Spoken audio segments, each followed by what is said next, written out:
Well, Zahra, thanks for doing the podcast. Thank you for having me. I'm so excited. Yeah, I think it's long overdue. I know. It's so nice to see your face. It's, like this is the only way we can see each other still a year later. This is crazy. Yeah, I still feel bad for that time you asked me to do your podcast and I couldn't do it. But so I feel like this is retribution finally. You know what? I'm honored that you would think of me for your podcast. And, eventually everybody will get on everybody's podcasts. It's only a matter of time. Isn't that all we're doing? We're just like doing circles of pods? Yeah, we're rotating around the pods. It's kind of like, it's very pandemic friendly. Like, what else are we going to do? Yeah, it's been a good time to lean into the podcast, lean into online shows, and for sure. Lean into your Instagram. All that healthy stuff, right?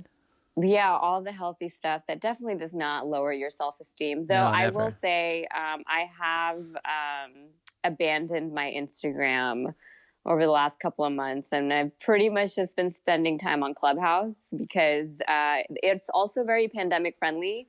Like, I don't need a filter for my voice. It's all vocal, right? And you could be in your PJs, you could be naked.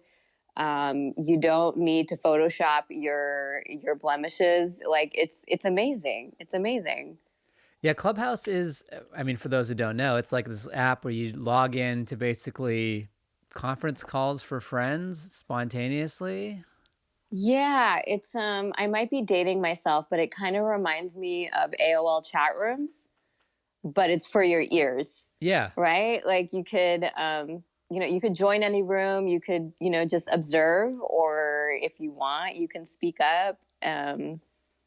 But then if you want to speak up, you have to wait a while to speak up. So it's interesting. It's like a whole bunch of creatives and tech people got together and they're like, we don't have enough Zoom calls, so let's just add more conference calls to our day. Yeah, it's kind of like with the, on Instagram, when you accidentally click on Instagram Live. Yeah. It's like a whole app just for that. You're joining a thing. You're like, what's going on? Someone's here.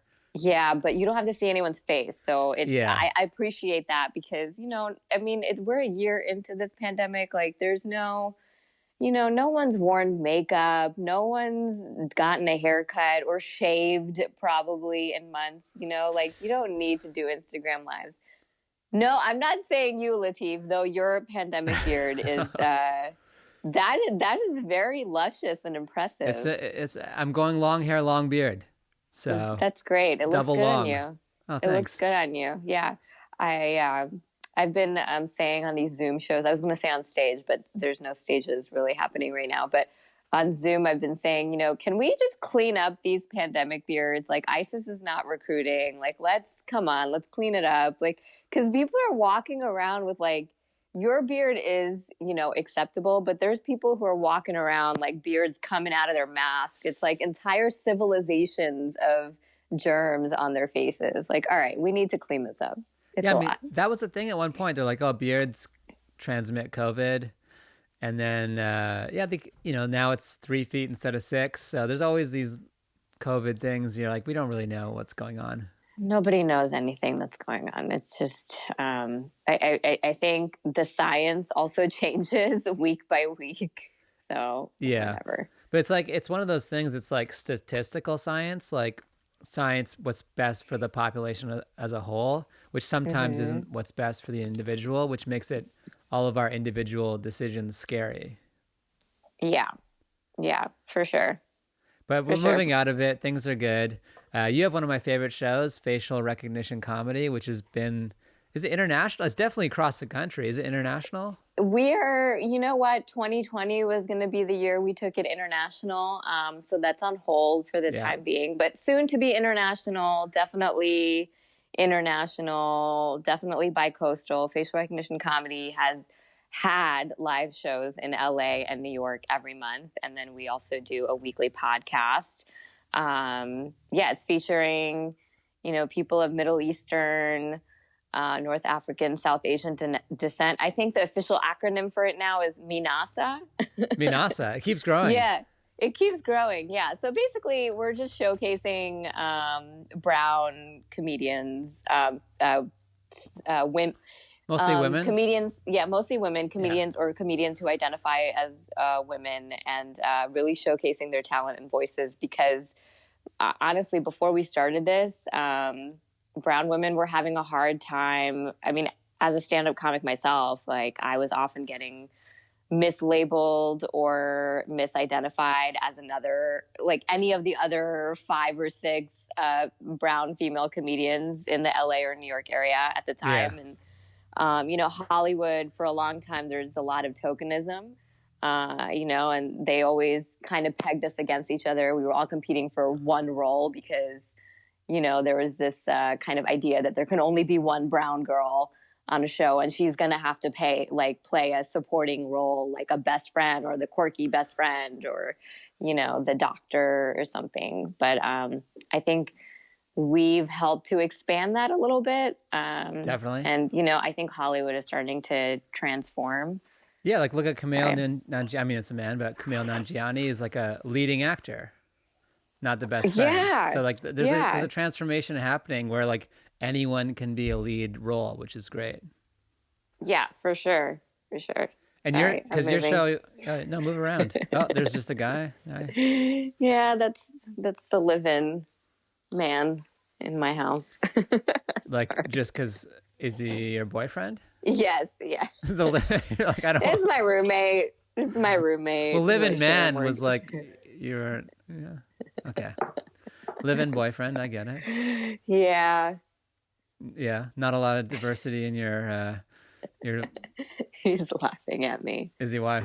I'm not using labels. Oh, no labels. Until I get to a label that I can appreciate at this time in my life, I'm not using labels for him. Nice. Does that make sense? Yeah, is this podcast going to be like the beginning of a fight after the podcast now? No, not at all. Because I would feel bad. No way. No, when you sign up to be in a relationship with a comedian, I think you just have to have a really thick skin and just let things go and Yeah, appreciate all the jokes and the jokes that don't land too. So totally. And your show, so you have like sometimes you have men as the host, right? So that's like how you put men on the show. Like I got to host once. I saw Russell Peters host once, which was amazing. Yeah. We often have men host the show because we just want the men to do the work. Work. And really, because in stand-up comedy, when you're hosting, you don't get to do your material, and sometimes you don't get to have like the best set because your focus is really on making sure the show runs smoothly. Yeah. Making sure the audience is getting what they need, and each comic is set up to go. So we kind of gave that part to the guys. So every show we allow, our women stand-up comedians to really give them the possibility to have the best set and have the most fun. And then we get our supportive male brown allies to, showcase their amazing hosting abilities. And Latif, you're great at hosting. I mean, you host shows all the time. So, it's never, we appreciate our friends coming on to host because, we love you guys and it's a great chance for us to hang out with you, but also to really showcase our strength, right? Because we can host, we can do comedy, we can do stand-up, we can really like control a crowd. And I love that about us. It's a very multi-talented group of people. Totally. It's like hosting is a different skill, but also like an important skill to have because like you said, you're making sure the show is good for everybody. You're making sure that everyone's like, you're doing your material, but you're also like setting up the crowd, working on the crowd, getting them involved, and just you're kind of like this anchor point that keeps coming back. And sometimes what you're doing is you're just bombing in between other comics, and you got to be okay with that. That too, and that's a skill. Like you're learning to be like graceful through the bomb in between each comic. Like I really think the host really takes one for the team sometimes because it's really their job to keep the flow of the show going, and sometimes it gets very fragmented in between the different energies of each comic. So again, happy to have the men on our team to help us do that for each show. Right. I was in Utah last year and someone approached me in the hotel lobby and they're like, hey, I was wearing your shirt, the facial recognition comedy. And she's like, I'm from New York. I saw that show. Oh And my I was like, gosh. oh, wow, that's cool. It's like you That guys makes are, me so happy. I'm so glad. Oh, yay, we have brand recognition you too. totally do. I was impressed. And That's the awesome. t-shirt is no more, but I'll have to get a new one. Oh no, what happened to it? It got like all peely, like all the faces started peeling Okay, off. And good I'm to like, know. if it's a show Yeah. about facial recognition and one face is gone, it just felt wrong to wear it. Yeah, you know what? That's great feedback because I think you were part of the first batch of people, of folks who The got first the run. T-shirts. Yeah, the first run. So now we know. Okay, that's good to know. Oh, that makes me so happy though. I'm glad that our fans like recognize the shirt and the brand and the show Yeah. one place to another. That's awesome. And it's important, like the concept of like, hey, we're not all the same person, because it happens Hmm. to me a lot. Like, I'll also be like, I know I've said it before, but like people call me Fahim like once a week, and I You think do if have the like Fahim vibe. You if really Fahim do. like Paul, Leah, and I like we're all on a show, they'd be like, what the hell's going on? Yeah, yeah. I want to do that. So yeah, for your listeners, the tagline for facial recognition comedy is "We are not the same person," because Hollywood thinks we are, and a lot of people think we are. So um, we often book comedians who get confused for each other a lot. And so far, we've only been doing the brown women in comedy, but I would love to start doing them across like all the demographics. So, of course, all the brown men in comedy who get confused for each other. So, you, Fahim Anwar, Paul Elia. Yeah, you three, I would definitely put on the same show because What if we just start producing shows where it's only people who look like each other? exactly. I mean, it doesn't have to be. It can be all types of different people. Like, Yeah, yeah. No, I love that idea. I really love that idea. The amount of craziness around this like recognition that people have a hard time recognizing people, even the people that they work with and see often. It's insane, and it's just fun to make a joke out of it and really call out people without actually calling them yeah, out. it's like poking fun Yeah. at it in a lighthearted way. Do you have the desire to move back to New York ever for comedy? I have the Latte Larry's cup. We're just twinning. Oh, look at Oh, it's in this. my cupboard. Oh, wow. We're just double I twins. gave this to my man friend who I live with for, Okay. this was like a Valentine's Day present. Cause he's a big Curb fan. I mean, we're all like Larry Yeah. David fans, right? He's like Um, moving down the ranks as this pod goes. He was like my live-in man. Now he's my man friend. Now he's just a guy I give a cup to. Like, it was for Valentine's Day. I gave him a cup. So Oh, I my admitted birthday. that, he deserved a Valentine's Day present. That's a So great Valentine's Day gift. thank you. It was part of like a package of things, but Oh. yeah, we have fun with comedy in this house. Was he a comedian? Well, he's a DJ, so Oh. I know I'm making my Muslim parents very proud with my life choices. Yeah, DJ. So he's the butt of jokes. He is often, so he's used to it. He's definitely used to it. Yeah. Um, What kind of DJ? what he calls it open format. Like he plays and does everything. Open format. Sounds so Yeah. like official. I guess that's the term for it, but like that just means that he does and plays and can do everything. Like weddings. Yeah, he doesn't do weddings. But he has residencies here in LA Okay. and in Texas. And he You travels guys can around give a up lot. and move to Texas together. It's perfect. We might. We were considering that, but we have this mortgage in the Valley in LA now, so it's like, all right, Oh, well, grown-ups. yeah, we're trying to be grown-ups. But there is a nice like relationship between comedians and DJs because we have a similar skill set and we have to learn how to read the crowd. Yep. And we have to adjust our material and our set depending on how the crowd is reacting. And almost every DJ I've met, including my man friend, Yeah. has an amazing sense of humor. I think it's something about like knowing how people operate and knowing what people respond to. I don't know. Every DJ I've met is like sarcastic, dry humor, loves to be the butt of the joke, but is also used to being the butt of the joke. So Same lifestyle. You're on planes. You're going to hotels. You hate Yeah. people when you want to be home when you're not working. Like, absolutely. that's a good fit. Comedian and DJ. Yeah. We understand the lifestyle. You can open for each other. We could. I might, we might start touring together once touring together is a thing. But I used to say on stage when we first started dating, I used to think of us as this creative power couple. Like I was out doing stand up every night and he was out living at his mom's house. So Yeah, it's a power couple.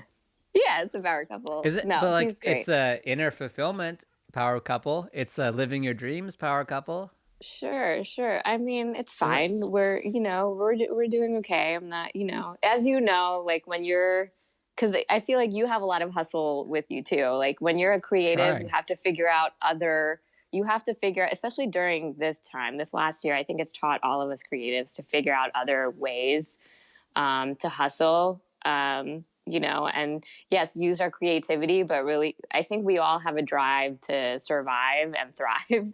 Yeah. And I think no matter what curveballs life throws in our way, creatives always figure out a way to, use it and thrive. So, Yeah, because we love to like yeah. monetize around the margin. Like I enjoy doing this. I like comedy. Like, maybe I can produce a show. Maybe I can kind of make sure everyone gets paid through the show and pay the comedians. Mm-hmm. And like once you add that layer of like the business onto it, it really augments what you can do and how far you can go. And it kind of gives you like jet fuel and acceleration in these things you want to achieve. Yeah, yeah, absolutely. And I think you're among producing shows. I think you've probably done Oh, where'd you go? Did I lose you? Did I miss you? Oh, I had to get a we're tissue. It just, was killing me. I think we're all suffering from allergies or I know COVID. I don't my know. allergies kicked in so bad today. Yeah, yeah, I'm having the same issue. Sorry about that. I was I left gonna in the middle of say, a compliment. Keep going. yeah, I was complimenting you because you're saying, we find other ways to hustle. Your hustle of the show that you produce live in this mysterious mansion in Sherman Oaks has been by far one of the coolest shows I've done. Oh, And thanks. you have such a great crowd of real people. Like it's LA people, but they're people you never know what you're walking into in an LA crowd, Right. right? Like it could be a bunch of industry people that are like, I've heard that before. Yeah, tell me Yeah. something I don't know. Yeah, Right. I saw this in a meme. Or And I what could do that too. A lot of I people are could like, I do could do that that. too. Yeah, Yeah. I could do that too. But your crowd in LA in this crazy mansion, like it kind of reminds me of that mansion from Eyes Wide Shut. A little bit. Yeah. Yeah. Yeah, it's and this group of people, they're so cool and they're there to have a good time. It's you probably get the collective group of the most authentic crowd in LA, which is very hard to find. So Oh, I thank you. appreciated that. Thank you for that. Yeah. It's a mix of like cool people and like regular people, but not a lot of, Cool. We're using cool and air quotes, right? Because I don't know what, I mean, cool is such a weird term, but like, I mean, is there other, like cool, like just like not hipster is kind of dead. Just like musicy people plus like some yeah. just regular valley people who are like, yeah, I'm just a person and I like other people. And we've all some crowds have been better than others always, but we try to make it good. Comedy is Yeah. like the business of comedy is access to crowd, right? So if you're a Right. club, you're providing people you're providing comedians the audience. If you're a show promoter, you're providing the audience. If you built your name as a comedian, the audience is coming with you. So it's all about creating your audience and making sure that audience knows about you and can connect with you. Yeah. Have you thought about moving back to New York ever, or is it like LA is home? Well, so I've been kind of bi-coastal the last few months, not doing comedy, but I'm from Jersey. So whenever I go to visit my parents, I end up hopping in the city doing a week of comedy, getting my parents pissed off that I'm not home and only home to Yeah. do comedy. You're leaving at 5:30. You're like, Yeah, yeah, leaving at 5:30, coming back at like 3 in 5:30. the morning. Yeah, pretty much.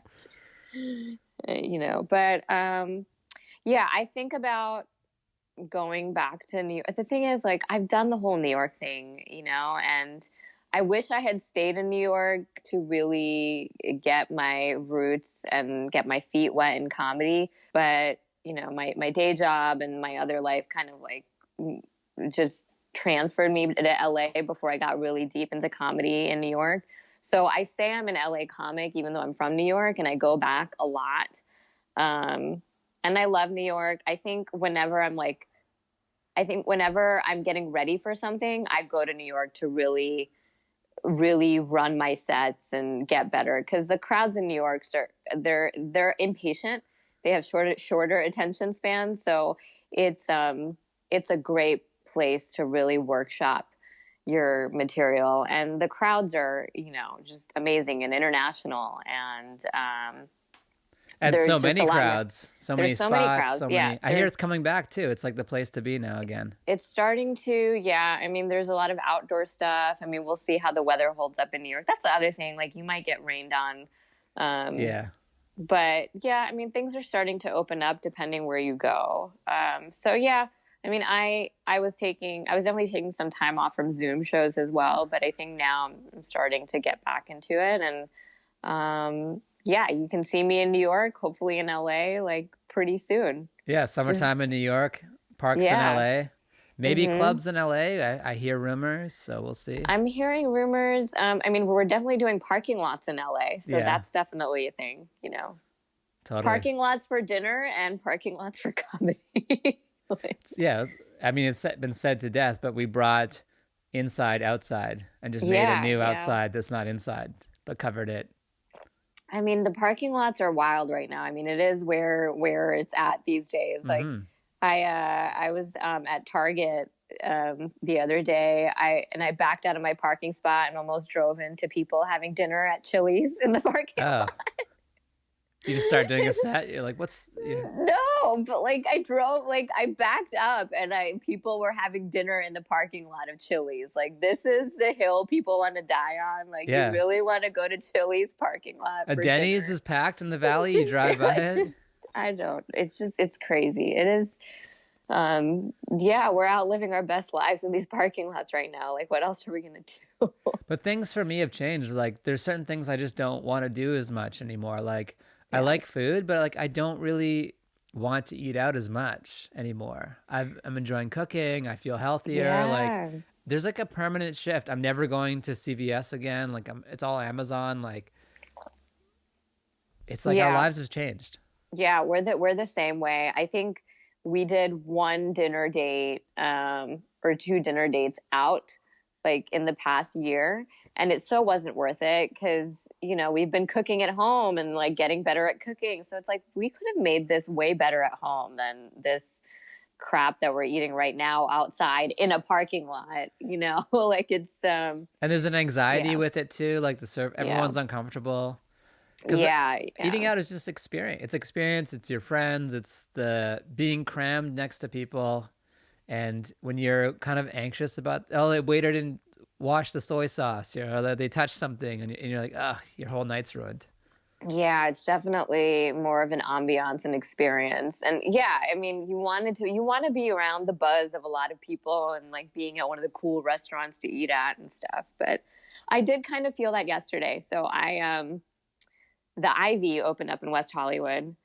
And a friend Ivy? The Ivy, yeah. But you said the IV. No, not the intravenous devices, but right. That was your inner doctor slipping out. Yes, I think so. That's just the doctor I play on TV and commercials sometimes. No, the Ivy, the restaurant, the landmark restaurant in West Hollywood. The Ivy. So a friend of mine convinced us to go yesterday, and I was like, I don't know, I haven't been into a restaurant in LA in a while, but we went. The patio's beautiful. And I kind of got that vibe again because LA is starting to open up and there were definitely people around. Like, it was very limited capacity.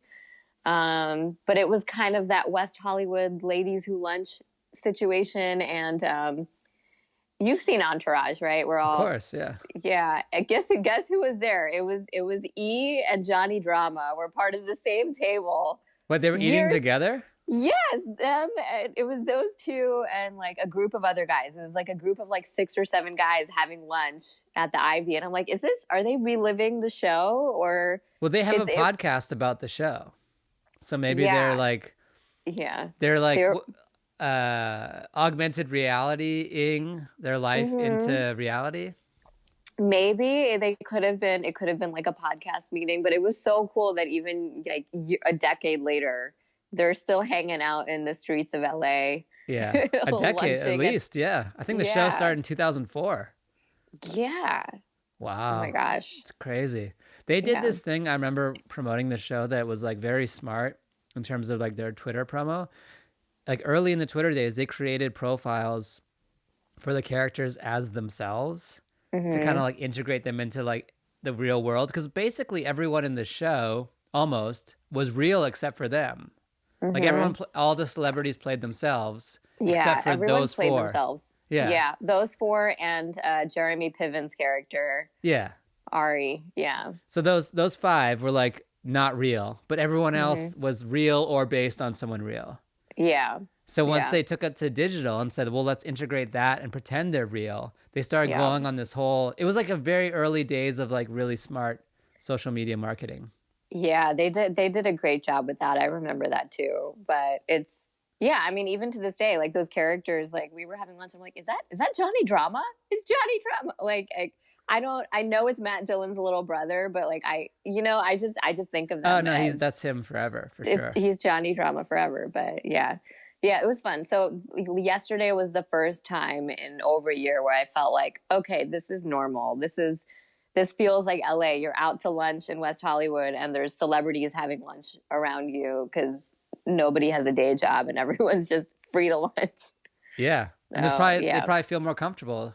It is kind of the LA of I moved here in 2006 and it feels like the LA of then. Like LA was way more spacious. There was less people around. It was more of a ghost town. And the pandemic brought it back. Yeah, I love it. I want it to stay like this. Because, you live in the Valley and you know how traffic can get getting into town, into Hollywood. And yesterday I was in and out. It took me half an hour. I'm like, can we just stay like this forever? Like, just people stop moving here, keep moving out. Yeah. Your dreams are not coming true here. Go to Nashville. The rest of us will stay in LA.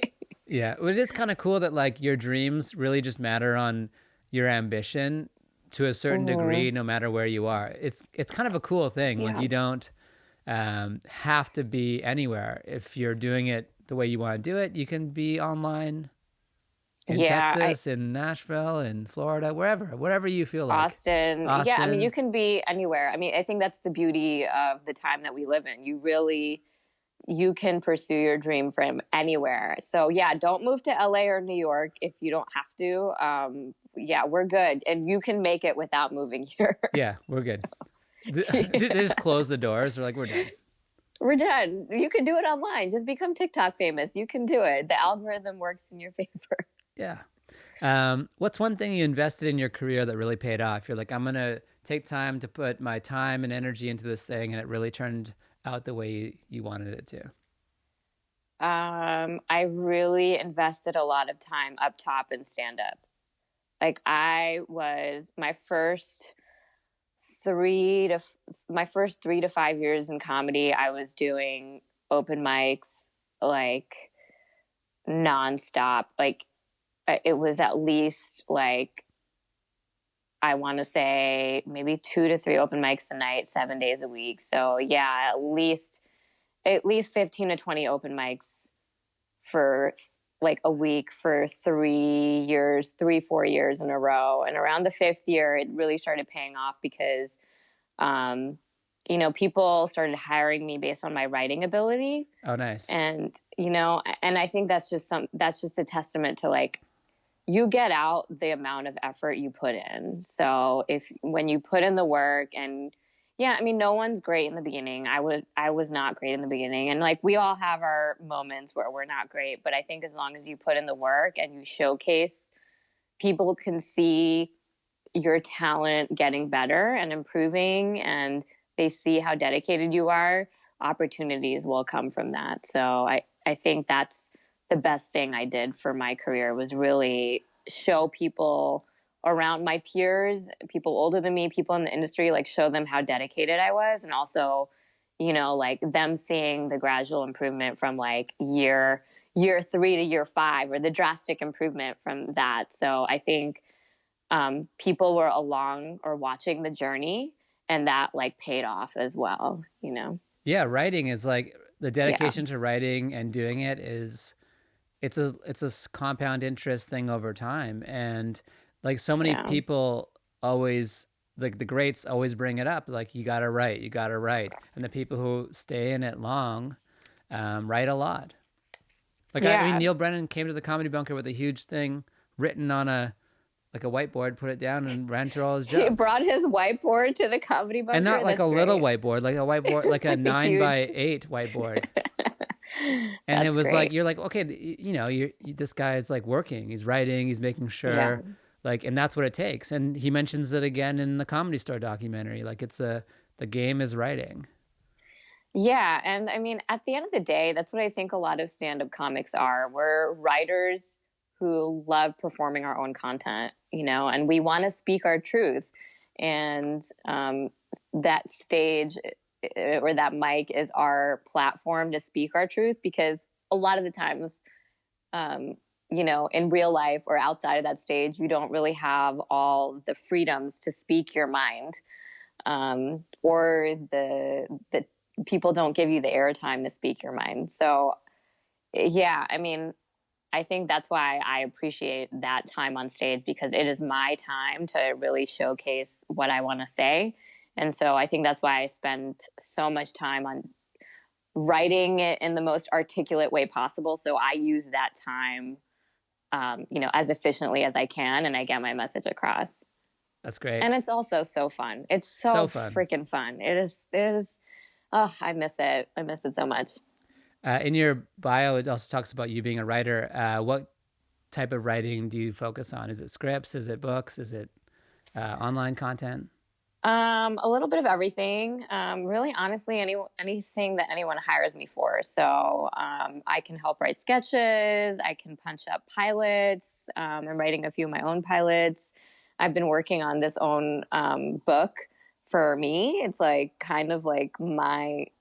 It's basically a compilation of all the lies I've told while leading my double life, because Go my on. parents were really Okay. Yeah. strict, Yeah. Yeah. you know. And I think we all had that, like, where we couldn't tell our parents everything because they would just tell us no, and we wouldn't be able to live our lives as teenagers and young adults and whatever. So at first it started as me being a teenager just writing all my lies so I can keep track of them, so I wouldn't use them again, and like keep track of this web of, you know. Right. So I've had this forever, and then now it's like ultimately just become this brown girl's guide to survival. And though That's a good maybe it, title. yeah, and maybe it might not make sense for the next generation of brown Yeah. girls, you know, because it's definitely like first generation immigrant Right. kind of, like it's very related to my experience as that.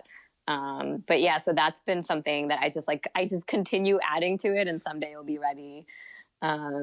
And then I have a like coming of age, a rom com, kind of loosely autobiographical. But yeah, there's a lot of projects in the works. But like for hired writing, there's like a lot of copywriting for like comedic stuff, and yeah, punching up people's pilots and stuff like that. I like that your Yeah. approach to like lying was to be the most scholastic, like create a book and like which lies have I used? Like what's the probability that they've heard this lie again? Well, yeah, because I mean, eventually it got too overboard, and like the only way I could keep track was like, all right, I have to write this down, because you know I don't want to get caught in a lie, because that Yeah. creates World War III or World War, you know, like, you know, volcanic eruptions by my Muslim dad at home. So it's like, all right, I gotta. And you know, I think now that I'm like a full grown adult, I know my parents, 80% of my lies, like they knew I was lying. Yeah, yeah, they But know. I thought I was so Right. like, you know, conniving and, you know, whatever. But Yeah. So you were writing even then. You're just writing lies. You're like, okay. it's like, this is how I got away with going to prom. This is how I got away with, Oh yeah, not even comedy yeah. lies, just prom lies. Just Life. any, like, just how this Right. is. Today I went to the mall with Jennifer, but I hung out with Mike instead, you know, like it was Oh. just, yeah, just a diary of all the double life bullshit, you know. Right. Yeah. You could have like little exercises to do, like Mhm. how to rehearse, how to get out of stuff. Yeah, It, yeah, it could be yeah. that could be a great book. It could be funny too. Like even if you're trying Yeah, not to be serious about it. yeah, like, how to escape and go hang out with the boy, like it could be a Yeah, worksheet of like these are all the strategies you could use. right. But yeah. Because a lot of those books do so well, like the subtle art of not giving a fuck, and like Mhm. there's like I don't skinny bitch or stuff like these titles that are like kind of out there. They Yeah. just sell. Yeah, so I mean, a lot of this is in the works, and I've used this pandemic year to really like, prioritize focus on those things because we're not doing stand up every night. So more to come on all my writing endeavors. Yeah. What's one Yeah. thing the other side of that question where you invested in something, you're like, this is gonna be for me, and you're like, you know what, this thing doesn't fit me, and you kind of had to readjust. I don't know. I think we do that every day. We figure out things that Good don't work point. every day. I'm still going through that, and you really double guess yourself. Like, is this the right thing? Should I be doing this? I don't know, man. There's been so many. There's definitely been, as a stand up, especially in the beginning, you take any opportunity that's thrown your way. So there's definitely been times where I've taken a road gig by a producer I don't really know. I go there, they said they were going to pay me this much, and they end up paying me in like drink tickets and curly fries. And, that's like 6 hours of my day wasted driving up and down to San Diego for a producer who like didn't pay me. I had Right. a good set. I did, and I got nothing out of it aside from just the lesson that, if you're gonna commit to a road gig, make sure it's worth your while. Get it in writing. Make sure it's with a producer who's credible, like Latif. Like make sure. So those were things. There's definitely, in the beginning, definitely some sketchy road gigs. Where I went out to like Victorville, or Yeah. like 2-3 hours outside of LA for like 20 minutes of time because it's impossible to get in LA in the beginning, and you end up in really sketchy situations with, no protection. And as a woman who's 5'1", um, like you don't really, in those situations, it's like you don't have a bodyguard to protect you. There could be men who follow you to your car. No one there knows you or is friends with you, so you really have to, you know, you have to ask about that safety part ahead of time. Like all these things are like lessons I've learned from taking these sketchy or investing in like all this time on Yeah. like Yeah. road gigs and stuff. Yeah, That's for sure. that's important stuff because like, yeah, your safety is not guaranteed. A lot of these places can No. be in weird areas. They are at night, Mm-hmm. and like because a lot of the time we're directly contacting with the show or the producer, the venue. Like we feel, at least I do. I feel pressured like not to ask too many questions. Just like I just kind Yeah. of go along with it and hope for the best. But that can lead to great things. Can also be lead to weird opportunities, and like you're Yeah, yeah, stuck. there's that part, right, Latif? Like, especially in the beginning, like you don't want to ask questions because, asking too many questions could get you kicked off a lineup, or, like that producer's like, oh, this comic's too much trouble.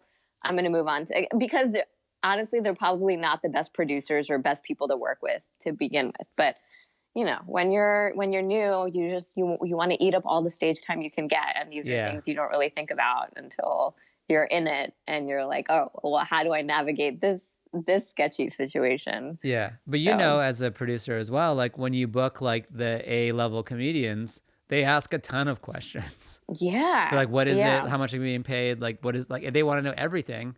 Also, yeah, because they've been in all the weird situations and they don't want to get taken advantage of. Especially like, absolutely.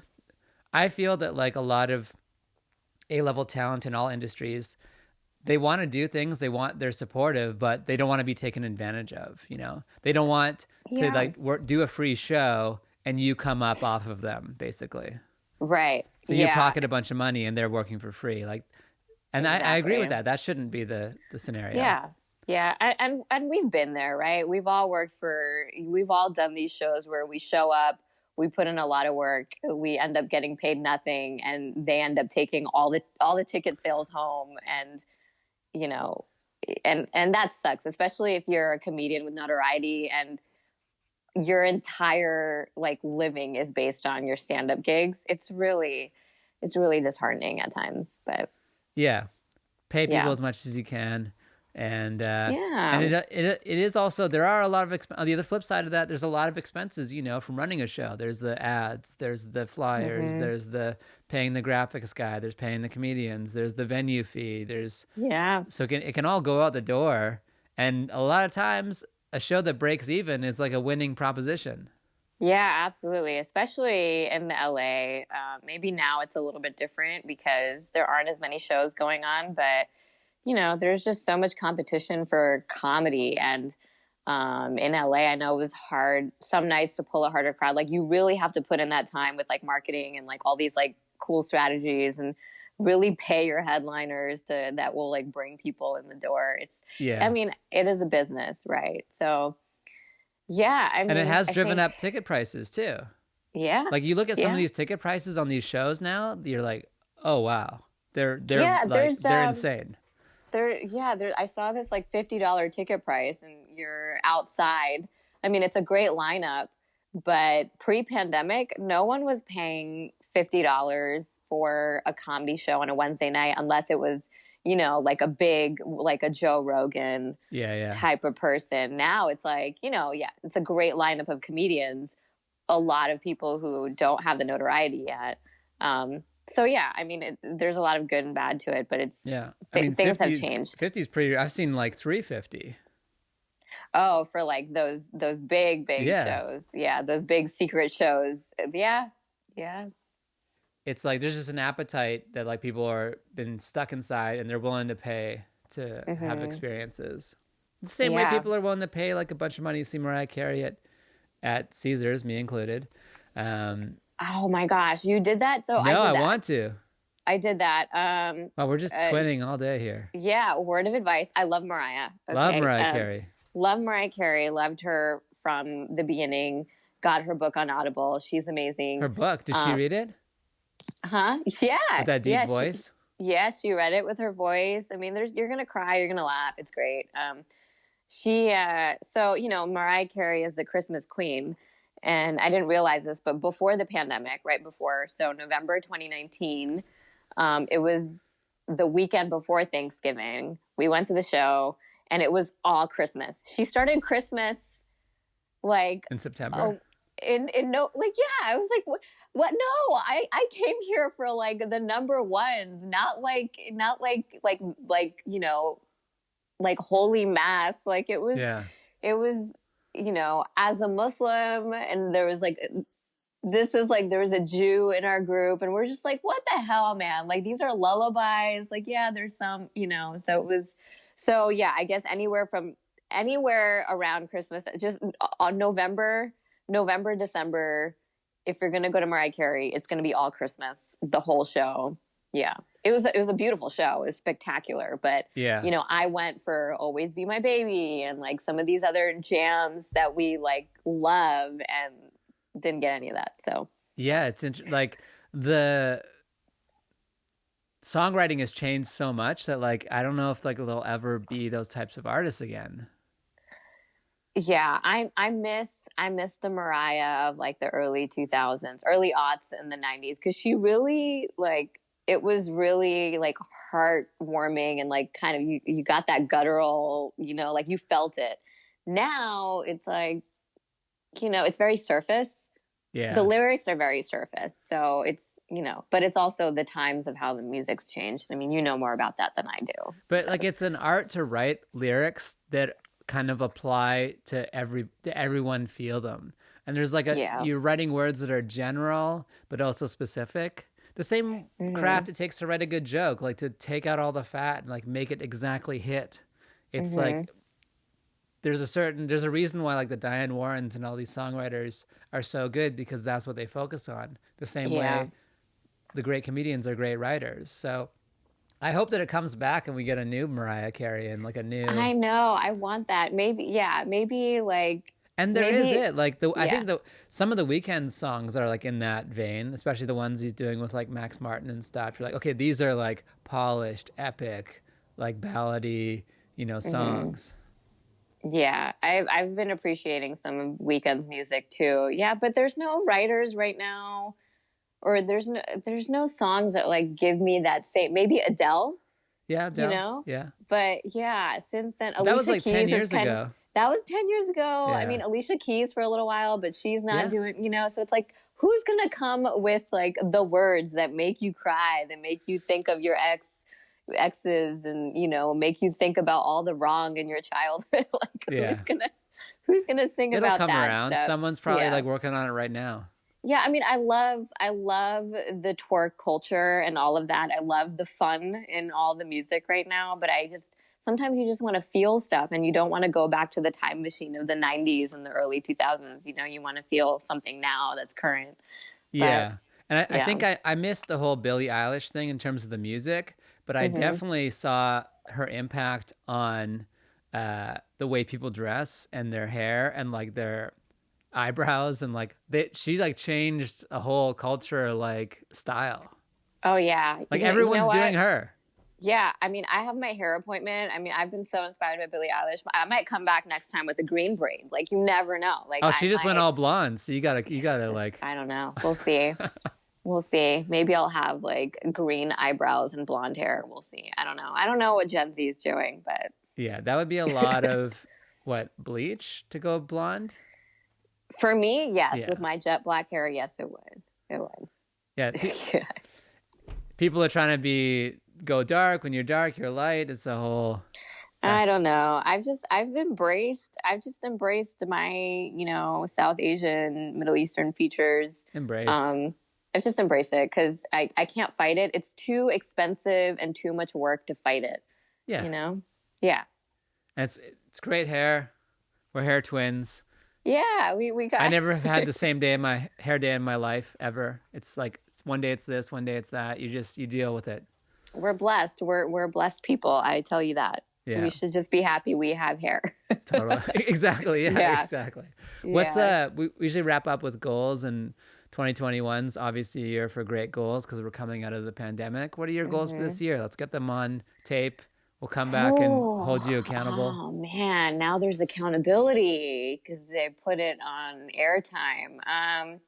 Goal for the year. There is a feature that I'm writing.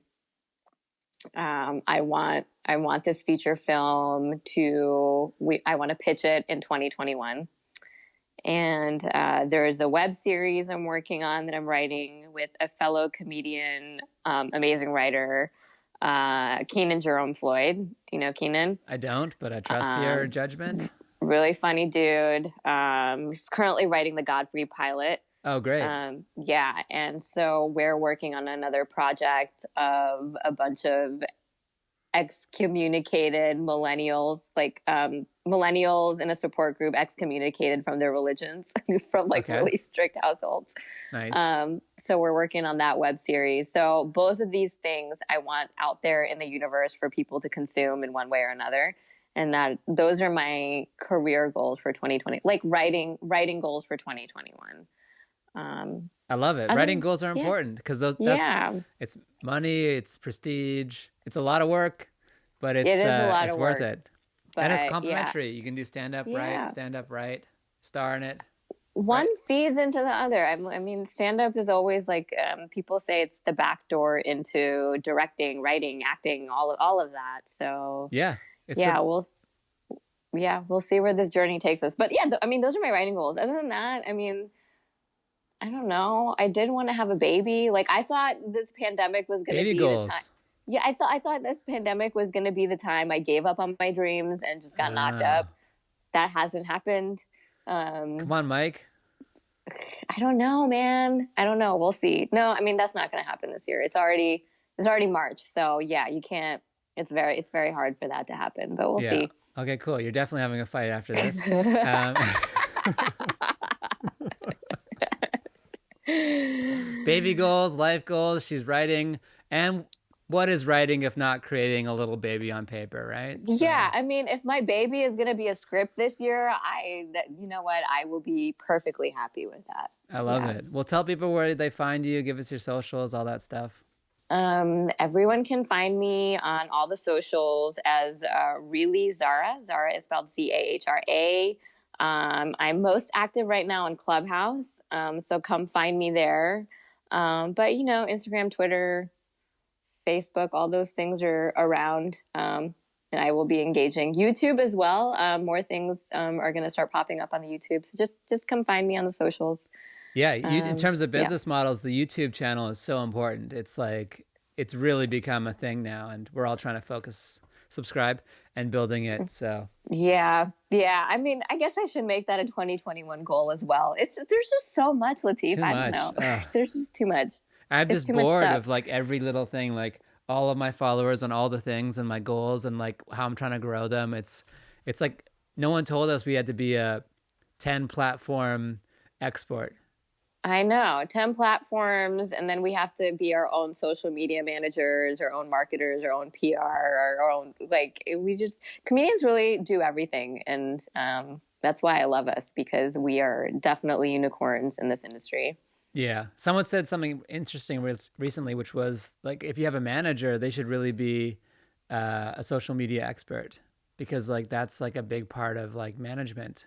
Like they need to have that expertise to kind of like be like, all right, so like look at your socials and give you advice. Because if they don't have that, like you're kind of missing a lot of the good advice if they don't really understand that world like super well. And I thought that was interesting. I wish I could remember who said it, but. Oh man, now I got to find it. That's another goal. You're just giving me more goals. Find a new manager in 2021. Yeah. It's all right. My manager's not listening to any podcast I'm on, so that's probably time for a new manager anyway. Sounds good. Well, thanks for doing the pod. I really appreciate it, and I hope to see you soon. Thanks for having me. And I love your beard, okay? So don't take any of my roasting seriously. No. Okay? I'll take the razor out of the... I'll throw away my razor. I'll just keep it... it's not going anywhere. We're going to see what happens, so thank you. It looks good. That should be your goal for 2021. Just, keep that kick-ass beard going for as long as you can. Yeah. Maybe I'll just change the name of the pod, Kick-Ass Beard. There you go. Yeah. Or I'll just cut that off, actually. So yeah, we're off. This has been fun. Thanks for having me. Thank you. Bye. Bye.